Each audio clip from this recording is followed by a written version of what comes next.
নাগরিকত্ব সংশোধন আইনের অধীনে প্রথমবারের মতো ১৪ জন অমুসলিম অভিবাসী ভারতের নাগরিকত্ব সনদ পেলেন। বুধবার তাদের হাতে নাগরিকত্ব সনদ তুলে দেওয়া হয়। এই আইনের অধীনে ধর্মীয় দিক থেকে নির্যাতিত পাকিস্তান, বাংলাদেশ ও আফগানিস্তানের সংখ্যালঘুরা ভারতের নাগরিকত্বের জন্য আবেদন করতে পারবেন। ২০১৯ সালের ডিসেম্বরে নাগরিকত্ব সংশোধন আইনটি পাশ হয়।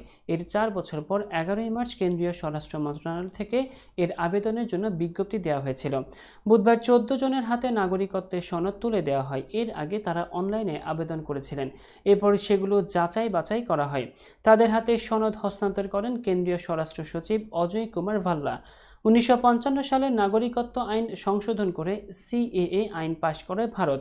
আফগানিস্তান, পাকিস্তান ও বাংলাদেশের হিন্দু, শিখ, জৈন, পার্সি, বুদ্ধ এবং খ্রিস্টান সম্প্রদায় যারা তাদের ভাষায় নিজেদের দেশে ধর্মীয়ভাবে নিপীড়নের শিকার হয়েছেন এবং ২০১৪ সালের ৩১ ডিসেম্বরের আগে ভারতে প্রবেশ করেছেন, তাদের ভারতে নাগরিকত্বের সুযোগ দেওয়ার জন্য এই আইনটি পাশ হয়।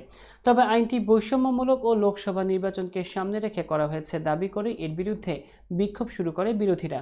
অনেকে আশঙ্কা করছেন যে আইনটি তাদের অবৈধ অভিবাসী ঘোষণা করতে এবং তাদের ভারতীয় নাগরিকত্ব কেড়ে নিতে ব্যবহার করা হতে পারে।